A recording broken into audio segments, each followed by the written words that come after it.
Lubbumee waanaan jedhi jarri ani bira jiru maallaqa karaa gabaa gurraachaan na erguu didanii maal godhuun naaf himi maalan godha jettee obboleettiin keenya kun akkuma komentii argaa jirtan na gaafatte. Ashama harka fuune kabajamtootaaf daawwattoota hordoftoota keenya nageenyi koo kan jaalalaa fi kabajaa bakkaa fi lafa jirtan isiniif haa baay'atu. Anis obboleettiin keessan waaqayyoof haa galatu nagaa fayyaa kootidha. Warroonni mana kanaaf raawwatan like share subscribe gochuudhaan mana kanaaf maamila ta'aa. Keessattuu madam qimamiin kan haarawaa dhufaa jirtan jireenya dhugaa ta'e jireenya gola madaamii keessa jiru barachuu yoo barbaadan mana kana like gochuu hin dagatinaa isiniin jecha.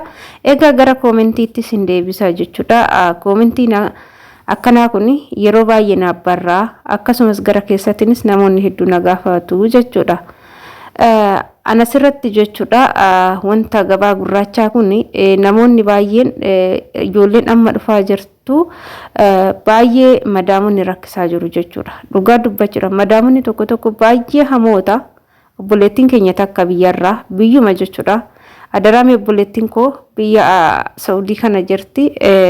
Jarri maallaqa alaan nu erguu didanii mee jaratti dubbadhu jedhanii lakkoofsa isheen bira jirtu naa kennani jechuudha.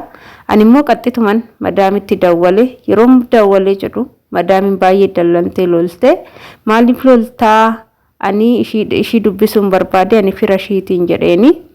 Inna akkamitti akkana jetta dubbisuu hin qabdu jettee dallalte baay'ee lolte jechuudha. Dhugaa dubbachuudhaaf yeroo ishii loltu kana maallaan jette poolisiin sitti fidaa ati ala hojjettaa kanaafu poolisii si qabsiisa akka isheen baddu barbaadde minaamina jette.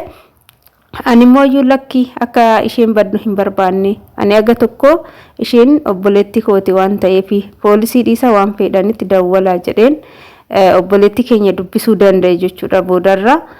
Kanaafu kana jechuun kiyya madaamonni amma baay'ee ulfaatanii jiru dhugaa dubbachuudha. Baay'ee mataa ulfaatu.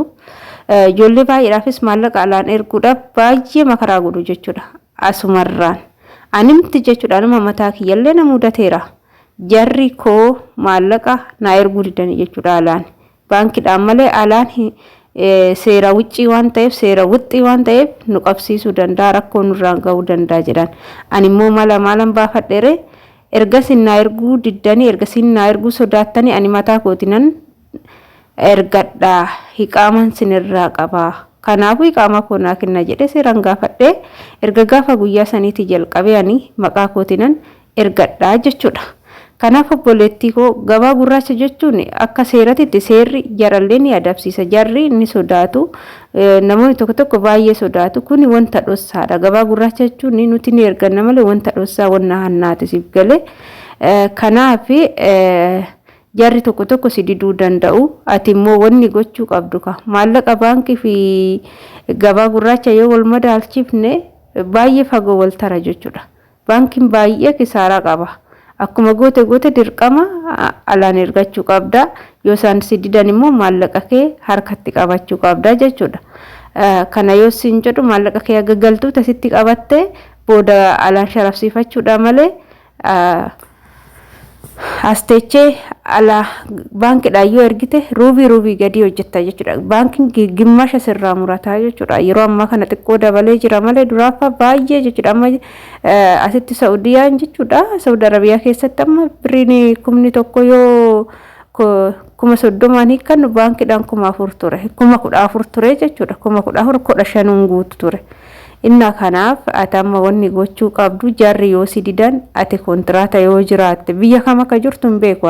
Ani Saudi Arabiyaan jira. Ati biyya kam akka jirtu hin beeku. Yoo Saudi Arabiyaa jiraatte keessan na dubbisi jara kee akkasii jara keetii wal qunnamee jechuudha.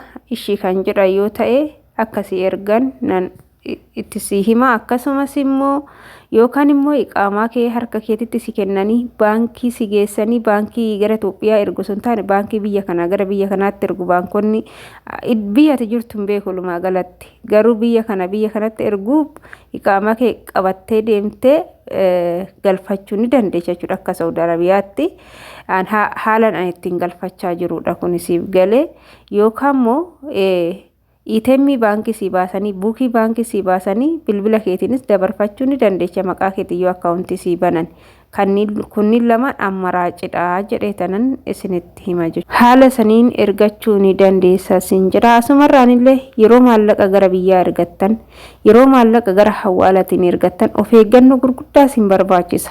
Sim jettanii namumti hin taane si ergina yoo siniin jedhani nyaatamuu dandeechu. Anasitti intala mana abbaa warra namichaan bira hojjedhu jaraan bira hojjedhu warra isaa kan hojjettu jirti Itoophiyaawidha. Biyyi ishee gara Walloo Kamiseeti jechuudha, gara Dasee jechuudha, Amaaraa Kililiidha.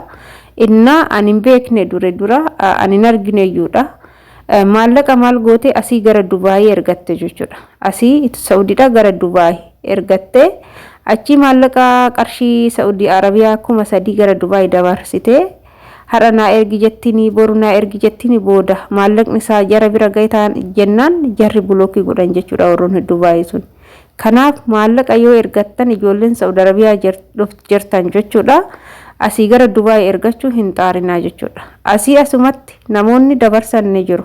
Yoo namoota hin qabaanne ta'e keessan nu dubbisa namoota taammaanyii sa'aatii 24 keessatti maallaqa keechan gara akkaawuntii maatii keechanitti isinii galchuu danda'u isiniif kenninaa jechuudha. Ani mataan koo isiniif hin kenna jechuudha. Nama amanamaan hin jira garuu amanamaan waaqa tokkichaadha. Garuu waaqa gaditti immoo baay'ee nama gaarii namoota hedduu ijoollee hedduus dabarsee fi haala gaariidhaan ergaa kan jirudha.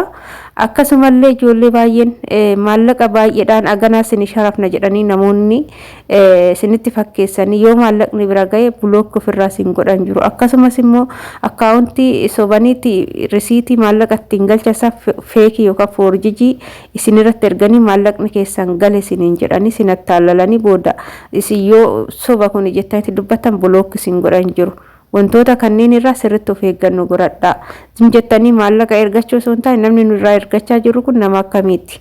Namni kun nama gaariidha yookaan ijoolleen haaraa dhufaa jirtan yookaan immoo yoo nama hin qabaanne namoota asitti beektan dubbistanii dambanyaa isaanii akkasii dabarsan haala saniin malee sim jettanii maallaqa keechan hin nyaatamina.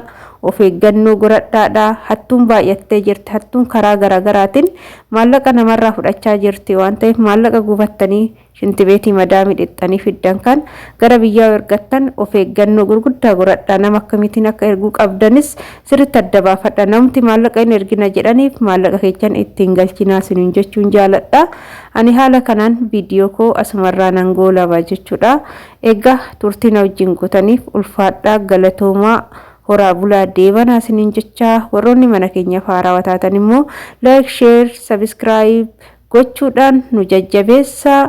Wantoota dhugaa ta'an chaanaalii kanarraa ni argattu. Keessattuu gola madaamii keessa kan jiru hundumaa ni hubattu. Kanaafuu mana kana subscribe gochuudhaan nu jabeessaa isiniin jenna. Waan wajjin turtaniif galatoomaa. Bye bye.